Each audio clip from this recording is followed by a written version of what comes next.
너무너무 고맙습니다. 여러분 한 분 한 분을 주님의 이름으로 사랑하고 축복합니다. 여러분 사랑합니다. 여러분 축복합니다. 감사합니다. 감사합니다.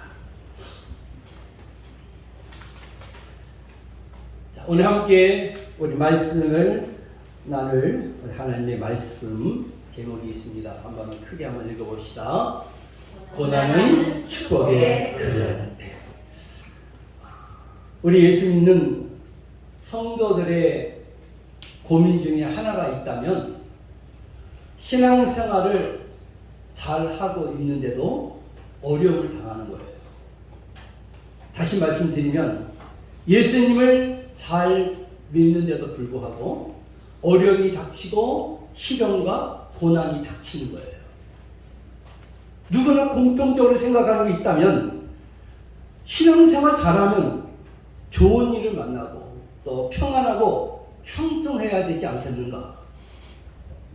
신앙생활 잘하고 예수님을 잘 믿는데 왜 어려움이 닥치고 왜 시련과 고난이 오는가? 누구나 이 질문에 대하여 우리 스스로 내가 당한 어려움과 고난 앞에서 하나님을 향해서 왜? 라는 질문을 던지게 됩니다. 왜? 하나님, 내가 믿음 생활 지금 하고 있잖아요. 그런데 왜 이런 어려움을 당하게 하십니까? 하나님, 예수님 잘 믿고 있는데 왜 내게 이런 시련과 고난을 만나게 하십니까? 자, 우리가 잘 알고 있듯이 하나님의 약속을 믿고 본토와 친척 아비집을 떠나 약속의 땅에 도착했던 아브라함을 보세요. 아브라함은 어떤 사람이었습니까? 순종의 사람이었고 믿음의 사람이었어요. 그리고 그가 도착하자마자 제일 먼저 하나님께 단을 쌓고 예배 드렸던 예배의 사람이었어요. 순종의 사람이요, 믿음의 사람이요, 예배의 사람이었어요. 이처럼 아브라함은 가는 곳곳마다 단을 쌓고 여호와의 이름을 불렀다면 우리가 생각하기로는 좋은 일을 만나고 만사가 형통해야 되지 않겠어요? 그런데 그렇지 않았다는 것이죠. 아브라함에게도 여전히 시련과 고난이 닥쳐왔어요. 함께 봅시다. 10절 말씀 띄워보시죠. 자, 시작. 내가 기근이 들었으므로 아브라함의 입을 덜어라고 그리로 내려갔으니 이는 그 땅에 기근이 심하였습니다. 아멘. 10절 말씀을 보니까 그 땅에 기근이 들었다고 했어요. 아브라함은 원치 않았던 기근을 만난 거예요. 그것도 약속의 땅에서 여호와의 이름을 부르고 있음에도 불구하고 기근을 만났다는 거예요.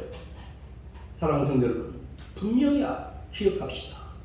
여전히 약속의 땅에도 기근이 있다는 거예요.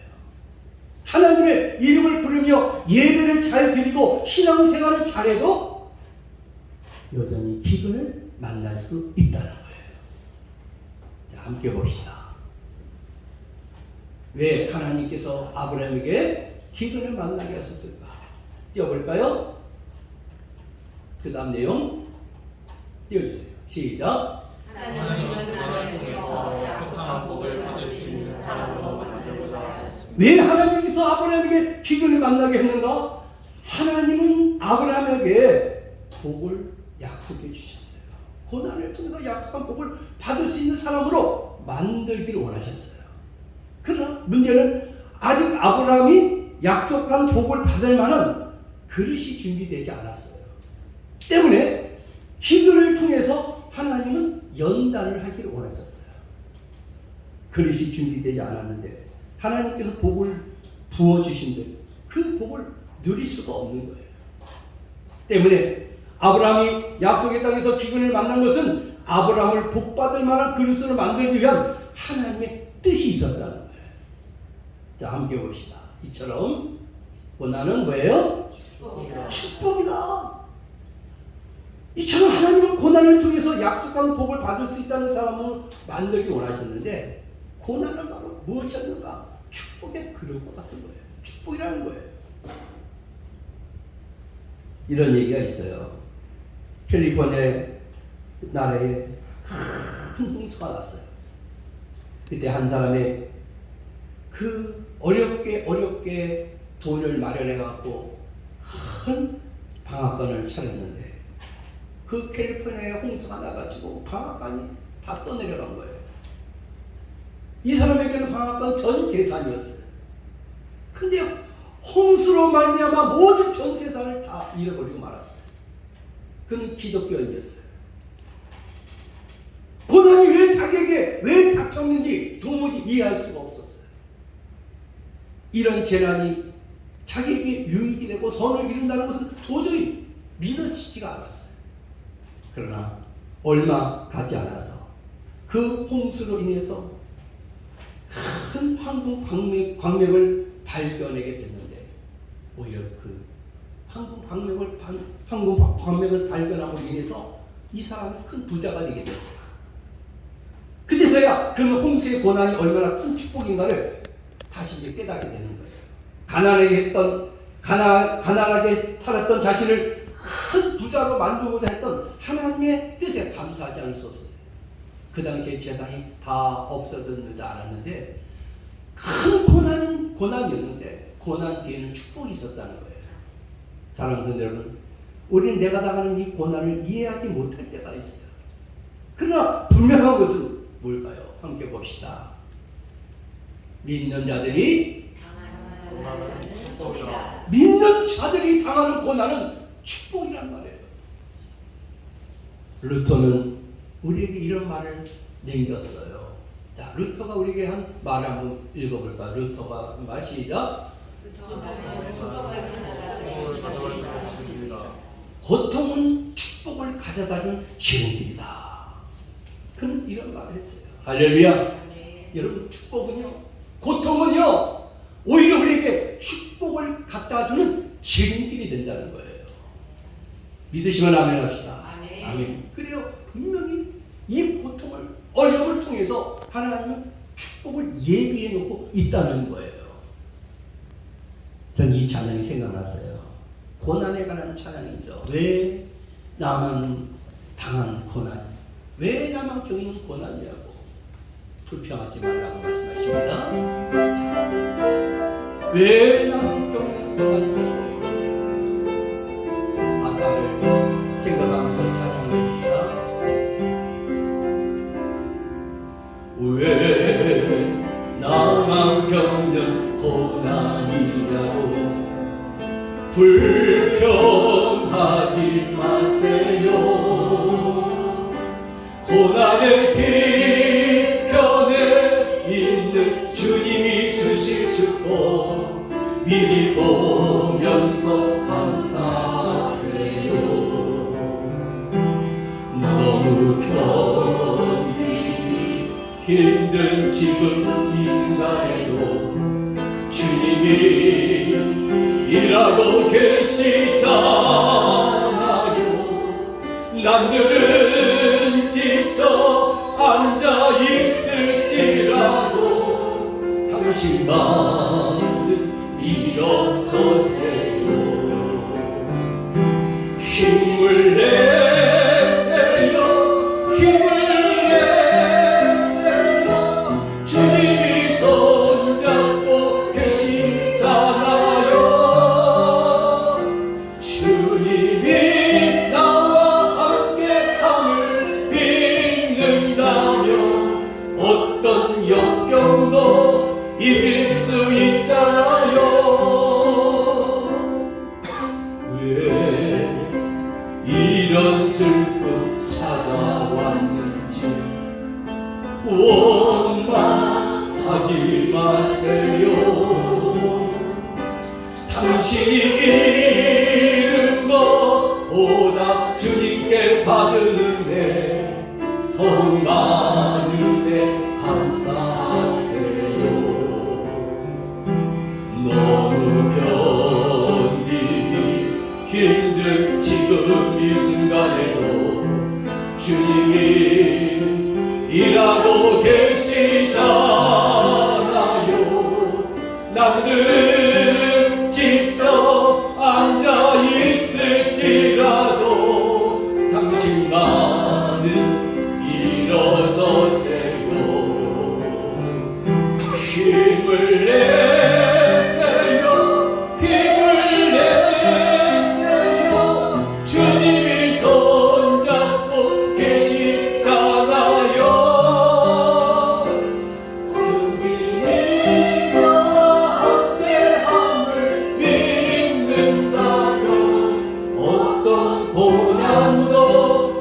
견딜 수 있잖아요. 아멘. 혹시 생활하다가 고난을 당하십니까? 왜 나만 겪는 고난이냐고 불평하지 마십시오. 함께 봅시다. 고난은 우리에게 무엇인가요? 시작. 고난은 축복을 갖다 주는 진리이며 축복의 통로이며 축복의 그릇이다. 아멘. 우리가 고난을 믿음으로 잘 감당하고 고난이 축복의 그릇이 되어서 고난이 축복의 통로가 되어서 고난이 축복의 기름길이 되어서 하나님이 약속하신 복을 받아들일 수 있기를 주님의 이름으로 축원합니다. 자, 그 다음에 한번 띄워봅시다. 고난당할 때 시작. 고난할 때 믿음의 자세라는 거예요. 고난을 고통으로 저주로만 생각하면 고난을 피하게 되지만 고통을 축복의 통로로 생각하면 얼마든지 우리가 감당해 나갈 수 있는 줄 믿습니다. 과연 나는 지금까지 살아오면서 이 고난 앞에 어떤 태도를 취하면서 살아왔는지, 이젠 저와 여러분 모두가 어떤 삶을 살아야 할까요? 첫 번째, 시작. 고난을 피하지 말자. 사람은 누구나 고난이 싫고 두려운 게 사실이에요. 세상에 고난을 좋아할 사람은 아무도 없어요. 분명 고난은 고통이고 괴로움 맞습니다. 그리고 사람은 고난이 닥치면 본능적으로 피하게끔 되어 있어요. 오늘 본문에도 보면 아브라함을 보십시오. 고난 당할 때 어떻게 했는가 함께 봅시다. 10절 읽어봅시다. 시작. 그 땅에 기근이 들었으므로 아브라함이 애굽에 거류하려고 그리로 내려갔으니 이는 그 땅에 기근이 심하였더라. 아멘. 아무리 하나님께서 약속해 주신 땅이었지만 그 땅에 기근을 당한 것은 너무나 끔찍한 일이었어요. 그래서 아브라함은 기근을 피해가지고 애굽으로 내려간 거예요. 그러나 기근을 피해서 애굽으로 간 아브라함은 더 큰 어려움을 당하게 됐어요. 자, 보십시오. 오늘 본문에 나오는 아브라함은요, 기근이라는 역경과 고난을 피하여 애굽으로 내려갔잖아요. 고난을 피하여 애굽으로 내려간 결과 고난은 눈덩이처럼 커졌어요.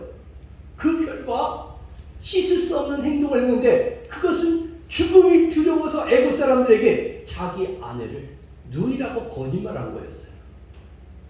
애굽의 왕 바로가 사례의 아름다움에 반해가지고 바로의 궁으로 이 사례를 들어오게 했던 거예요.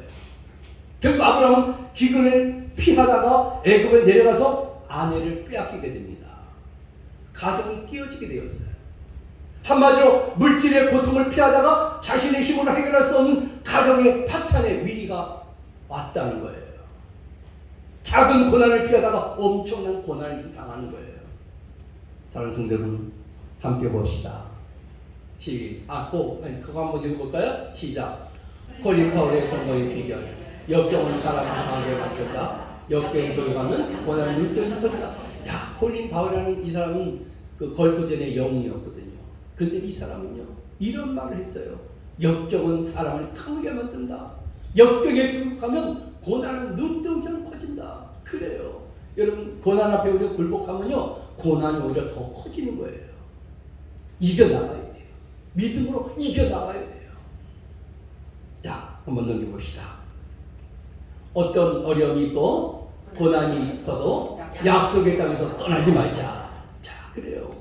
어떤 어려움이 있고 고난이 있을지라도 여러분 약속의 땅을 떠나지 마십시다. 오늘 우리에게 영적으로 약속의 땅은 믿음이요, 여러분이 섬기는 교회인 줄로 믿습니다. 고난을 피하려고 약속의 땅을 떠나면 더 큰 고난을 당하고 더 큰 재앙을 만난다는 거예요. 왜 아브라함이 약속의 땅을 떠났는가? 고난이 싫어서 떠난 거예요. 솔직히 말하면. 물론 고난을 좋아하는 사람은 아무도 없어요. 그럼에도 불구하고 고난이 싫어도 하나님이 내게 주신 고난이라면 그 고난을 받을 때 약속된 축복을 받게 되는 줄로 믿으시기 바랍니다. 분명히 약된 축복이 예비되어 있거든요. 고난이 시다가 피하는 사람이 어떻게 축복의 그릇이 될 수 있겠어요? 함께 봅시다. 나에게 닥친 시작. 나에게 닥친 고난은 무엇이든지 그것은 나에게 축복의 그릇이 그래요. 여러분, 우리에게 닥친 고난이 그것이 어떤 것이 간에 그 고난은 나에게 축복의 그릇으로 믿자는 거예요. 그것이 우리가 믿음의 자세예요. 자, 그 다음 봅시다. 왜 아브라함이 약속의 땅을 떠났을까? 왜 그랬을까요? 자기 중심적인 믿음이 있었기 때문이라는 거예요. 그동안 얼마나 힘들게 고생하면서 약속의 땅에 왔습니까? 진정으로 하나님의 약속을 믿고 왔다면 설령 기근이 닥쳤다고 할지라도 좀 인내하고 좀 참아야 되잖아요. 견뎌야 되잖아요. 지금 아브라함의 믿음은 철저하게 자기 중심적인 믿음이 있었어요. 자, 13절 한번 띄워봅시다. 시작. 원하건대 그러면 내가 그대로 말미암아 안전하고 내 목숨이 그대로 말미암아 보존되리라 하니라. 자, 여기 보면 얼마나 아브라함이 이기적인 사람이라는 것을 보게 되잖아요. 자신의 생명을 위해서 자기 사랑하는 아내를 갖다가 누이라고 거짓말 시키는 거예요. 자신의 목숨을 부지하기 위해서 아내를 파는 아주 비열한 인간이 되었어요. 고작 자신의 목숨을 위해서 아내도 버리고 하나님의 약속도 버리는 그런 사람이 되었다는 것이죠. 이렇게 자신만 생각하는 이기적인 믿음의 사람이 어떻게 복의 근원이 될 수 있겠어요? 어떻게 복의 근원이 되어 다른 에게 복을 나눠주는 사람이 될 수 있겠어요? 사랑하는 여러분, 우린 이걸 버립시다. 함께 봅시다. 시작. 여러분, 이제는 나 중심적이고 이기적인 신앙을 버릴 수 있게 바라요. 이런 신앙을 버리지 않으면 자신의 안일과 평안을 위해서 고난을 피하는 사람이 될 수밖에 없어요. 함께 봅시다. 자기 중심적이고 시작. 자기 중심적이고 신앙을 가지고 살아가면 축복이 아니라 은혜를 받고 가정이 무너지는 더 큰 위기에 처하게 됩니다. 그래요. 여러분, 이제는요 자기 중심적이고 이기적인 신앙을 버릴 때에 고난이 우리에게 축복의 그릇이 될 줄로 믿습니다. 자, 두 번째 내용을 볼까요? 시작. 고난 당할 때 약속을 바라보자. 약속을 바라보자는 거예요. 아브라함은 가나안 땅에 기근이 심해지자 더 이상 머물러 있고 싶지가 않았어요. 하루빨리 가나안을 떠나는 것이 상책이라고 생각하고 애굽 땅으로 내려간 거예요. 무작정. 자, 봅시다. 아브라함이 가나안 땅을 왜 버리고 애굽에 갔을까? 그 다음 넘겨봅시다. 왜 아브라함이 가나안 땅을 버리고 애굽에 내려왔을까요? 기근만 바라봤다는 거예요. 기근만. 아브라함은 기근을 통해서 연단을 바라보지 못했어요. 고난을 통해 만들어지는 축복의 그릇을 바라보지 못했어요. 아브라함은 하나님의 약속을 바라보지 않고 눈앞에 닥친 고난만 바라본 결과 아브라함은 약속의 땅을 떠날 수밖에 없었어요. 룻기에 보면 나오미의 가정이 나와요. 나오미의 가정은 남편이 죽고 나중에는 두 아들까지 죽는 큰 불행을 당하잖아요. 자, 거기다 놓읍시다. 왜 나오미의 가정이, 넘겨봅시다. 왜 나오미의 가정이 불행한 일을 겪게 됐을까요? 시작. 역시 나오미도요. 눈앞에 닥친 기근만 바라봤기 때문에 불행을 보게 되는 거예요. 나오미의 가정도 눈앞에 닥친 기근만 바라봤습니다.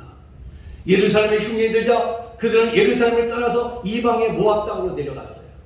흉년을 피해 당분간 이방 땅 모압에 갔는지 모르지만 그보다 더 큰 재앙과 불행을 당하게 되는 거예요. 사랑하는 여러분, 함께 봅시다. 우리 고난 당할 때 무엇을 바라봐야 될까요? 자, 그 다음 시작. 약속을 보자는 거예요. 우리 눈앞에 닥친 기금 보지 말고 하나님의 약속을 바라보자는 거예요. 내 생각대로 행동하지 말고 하나님의 약속의 말씀을 믿을 수 있게 바라요. 내 중심적인 믿음으로 살지 말고 하나님 중심의 믿음으로 살아갈 수 있길 바라요. 문제는 우리는 본질적으로 자기 중심적이고 이기적인 사람이라는 거예요. 누구나 사람은 그래요. 아브라함도 나오미도 다 자기 중심적이고 이기적인 사람이었어요. 그러므로 막상 고난이 닥치면 자기 편한 대로 자기 좋은 대로 행동했던 것입니다. 사람들의 공통점이 있다면 어렵고 힘든 일이 닥치면 다 자기 편하고 자기 좋은 대로 행동한다는 거예요. 중요한 것은 자기 중심적이고 이기적인 신앙으로 행동하면 반드시 더 큰 고난을 당하고 더 큰 어려움과 불행을 당하게 된다는 거예요. 우리는 때때로 하나님의 약속을 버리고 떠나지만 하나님은 어떤 분이십니까? 하나님은 신실하신 분이에요.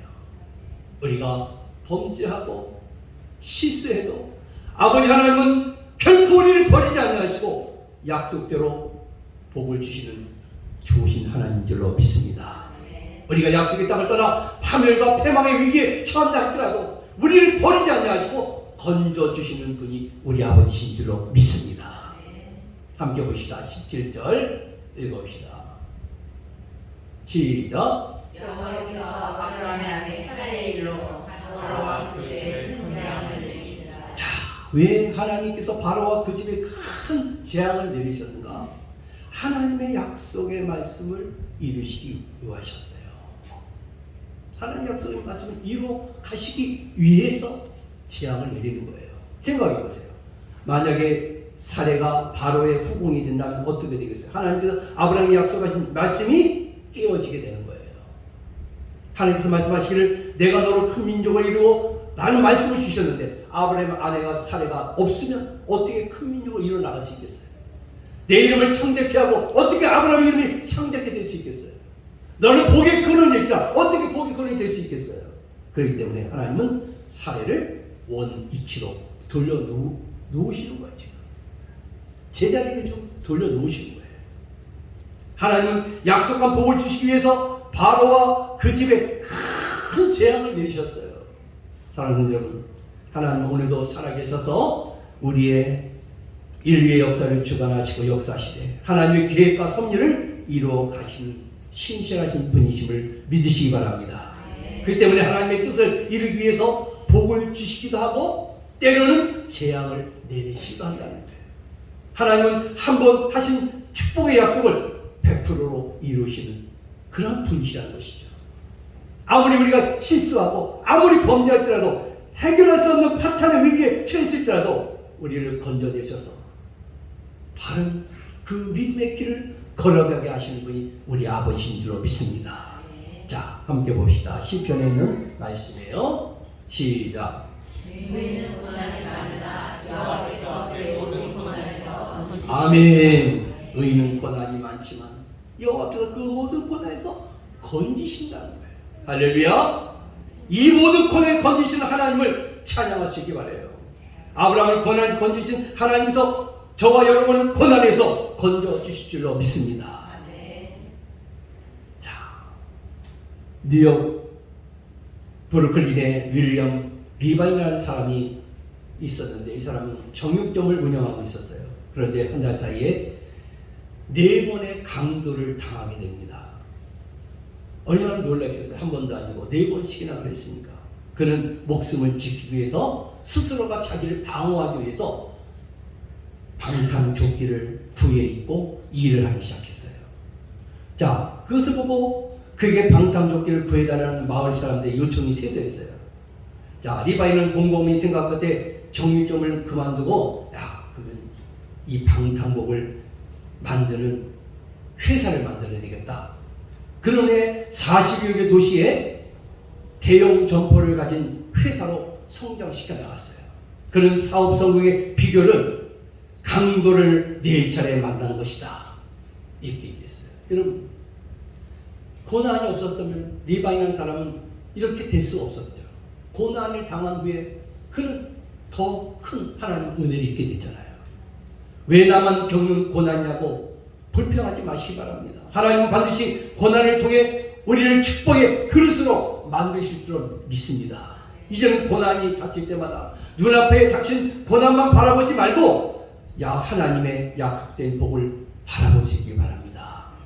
분명 고난은 축복의 통로입니다. 우리 모두 고난을 믿음으로 받아서 고난을 통해 주시는 그 복을 우리가 다 받아 누릴 수 있는 그러한 저와 여러분의 모습들이 될 수 있기를 주님의 이름으로 축원합니다. 축원합니다.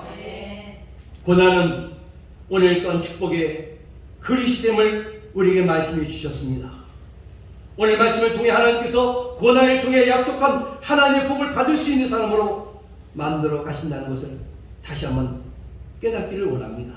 우리 모두가 다시 한번 새롭게 깨달을 수 있는 우리가 되기 원합니다. 신앙생활 하다가 고난이 닥칠 때에 왜 하나님께서 나에게 이런 고난을 주실까? 의문을 가지고 살찌기 있음을 고백합니다. 그러나 분명한 사실은 하나님의 자녀들이 당하는 고난은 우리 모두의 축복이 됨을 말씀해 주셨습니다.